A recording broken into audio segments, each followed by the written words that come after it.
I think we all have appreciation for video game music in some form. For most people, video game music is associated with Mario jumping or Minecraft speedrunning peacefully rather than winning the grand finals of a fighting game. And one series I think I hear people constantly talking about that the music is always good in is Sonic. And I mean, I don't blame them. As someone who has grown up with the series, seeing the highs and lows of the franchise, and in my personal hell 2 times in a row, the music is really something special. Every game has a certain genre that almost everyone can really enjoy. Whether it's the intense chase-like city escape truck sequence,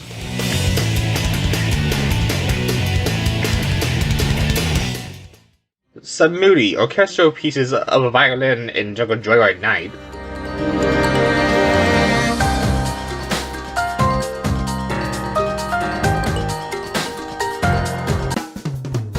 wait, not that one!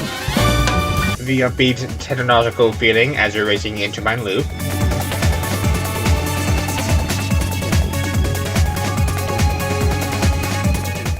And then the epic final boss of Solaris.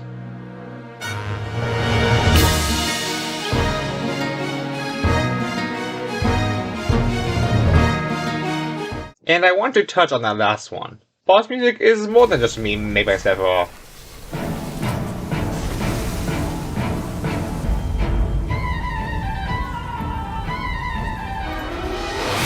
It actually is meant to make you feel something about the situation that is at stake. We all know that boss music sort of ranges from repeated boss music in fights,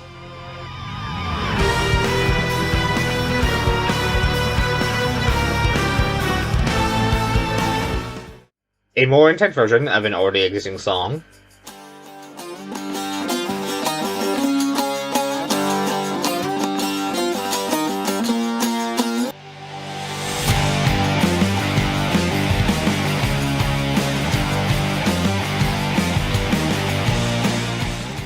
the final bosses that have different phases,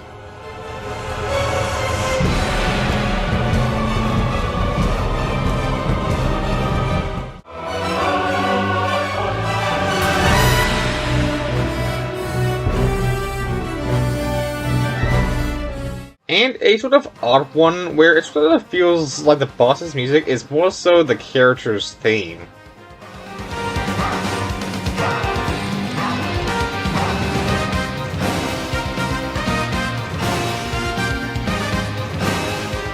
And there is one series of games from Sonic that the boss's music is something that I don't think any of you have ever really heard of.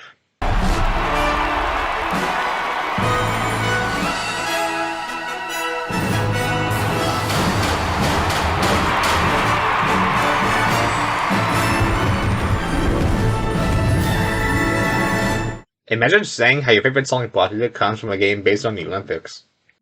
Now, is this technically cheating because I'm covering Mario Bros. 2? Honestly, yeah, but I don't care. It feels like people would talk more so about the crossover of Mario Sonic, with the character, the story mode, the dream events, or even the main highlights of every Olympics mode for them. But rarely have I seen people talk about the music, which doesn't seem right. Like, you would think for fans of the series they would enjoy using the remixes, because what is Dream Short Track? Going back to the topic of how these games have boss music, even if they're based on characters within the Mario and Sonic universes, the other themes aren't taking already existing tracks and remaking them like how the dream events are. It sort of falls under the category that the music sounds like it's describing the traits and personalities of the rivals, even if you don't know them entirely. Even if you were to take the instrumental version of character vocal themes, it tells a lot about them from the instruments alone. Silver's theme of Dreams of an Absolution has that futuristic feel while having the feel of seeing the world for the first time.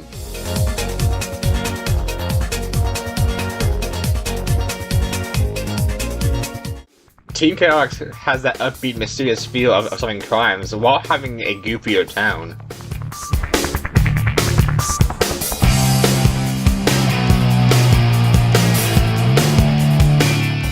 Amy's My Sweet Passion has the love tone with the jazz.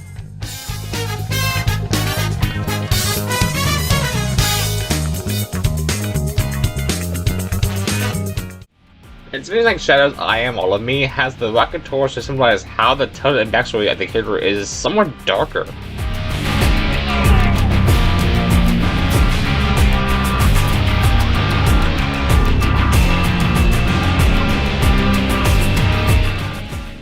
And they did the same sort of symbolism with the character themes in the Olympics. So I want to test something. What if I put on a black screen right now and play this?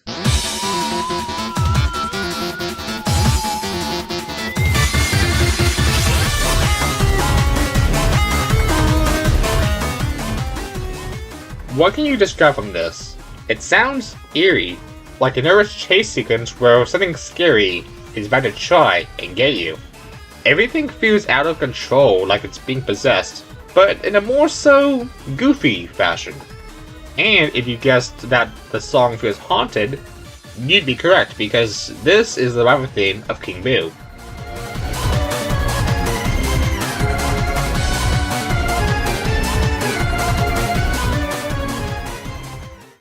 Now, what about this one?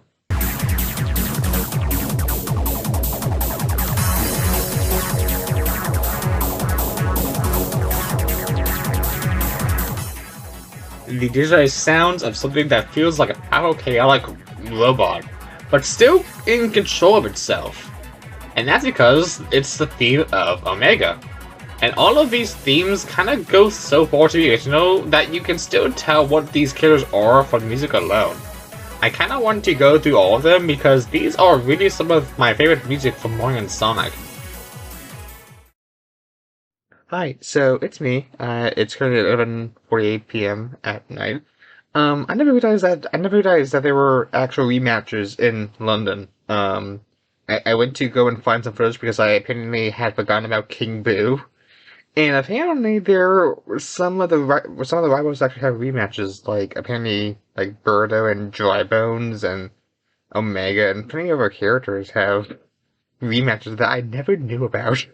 So some stuff in this is gonna sound weird because I just didn't know, and I never got to them. I never had them in London 40, so yeah.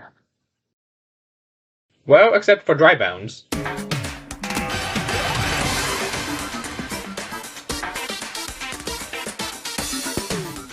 This boss fight was the reason karting was my most hated event. But on the other hand, table tennis with Drybones is pretty good to hear. The constant usage of the instruments in the background makes it sound like it's being played on the bones of a skeleton.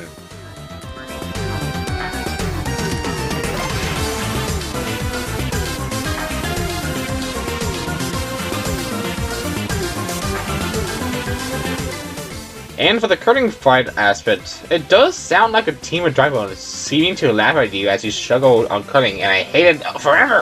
Wait, does this mean that Drybones was after Santa's experience? Speaking of skeletons, Drybones also nails that feeling of dread, but sort of has that slight bit of high and happy Mario feel. It sounds like your typical Mario overworld level, but kind of feels as if Bowser was the main character, charging around the place on foot. Also, it may be me, but the occasional drums in the background give me that sort of vibe, but from a more menacing side.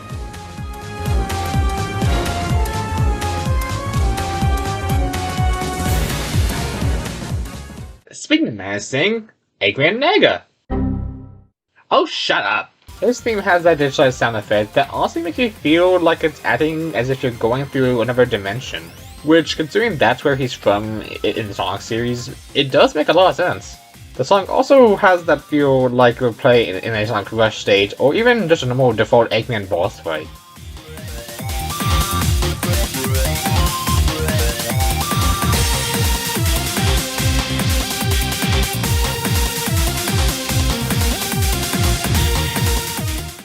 And then we have Birdo, which I honestly keep forgetting was even in a boss fight, but the music is really fitting for her. It sounds as if Birdo is overexpressing herself and feels right at home. And considering Birdo has mostly been in spin-offs like Mario Kart, Party, Slugger's Tennis, and so on, I feel like if I were to play this over a Mario Party board, that it would fit right in.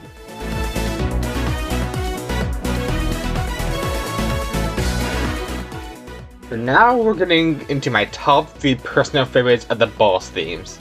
And if you know anything about how they sound, you'll know why.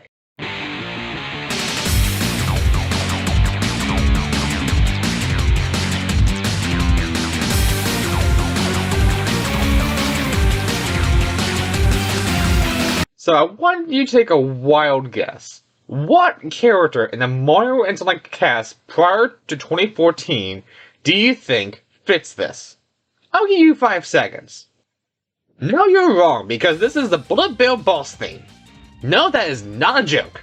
While this is a good song on its own, I can't help but remember that sense of urgency and rush when you're trying to dodge one of those Bullet Bills in Mario. And then you compare that to the Bullet Bill, and then you run. Hey, wait a minute, wouldn't this fit as well in the manga scene? What the hell? Why does this fit a bit too well? Although, I think what's more ironic is how this also plays in Sochi against Kamek. Kamek! You shut your goddamn mouth. Which, while it's a bit odd, you fight Kamek on Bullet Bill Stud Race. A race using Bullet Bills. Just like the usual fight in Vancouver. And then we have Rouge's boss theme, which if you know anything about Rouge's character, yeah, it's fire.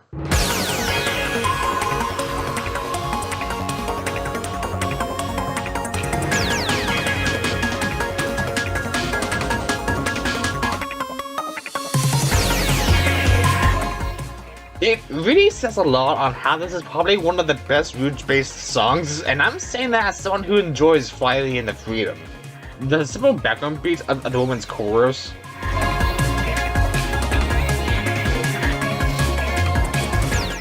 is practically showing all of Rouge's personality with her smug playfulness and over cocky behavior.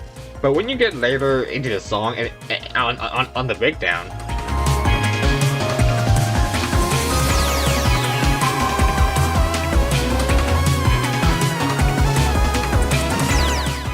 it gives out that feeling that Rouge is no longer playing around. Kind of like how she was portrayed in Adventure 2, with the more serious tones and strong instruments.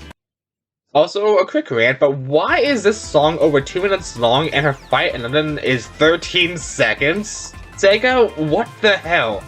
Also, is she doing hurls and heels? With all that aside, I've seen my favorite boss theme for last. A theme that portrays everything about the character and how iconic the music is from that series. Jet.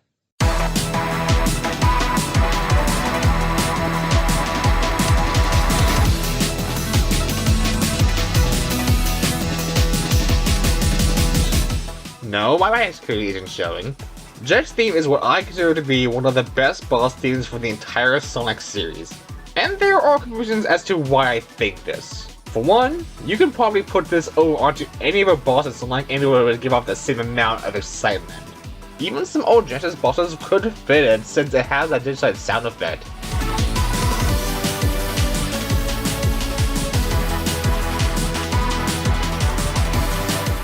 Another thing is how this also suits character and personality. It sounds confident, snarky, but a lot more expressive for being based on someone with a big mouth. If you were to compare this song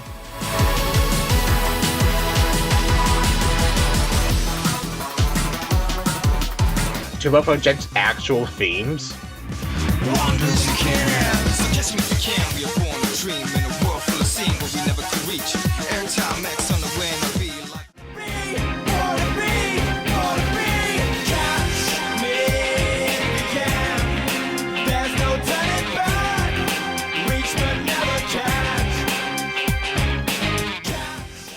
it's very recognizable how they all sound as if they fit the same person.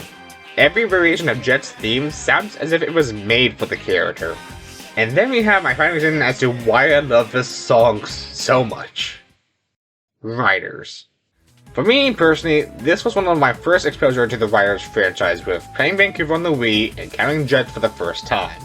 And playing Riders even now, it still has that feeling when I've heard that song for the first time.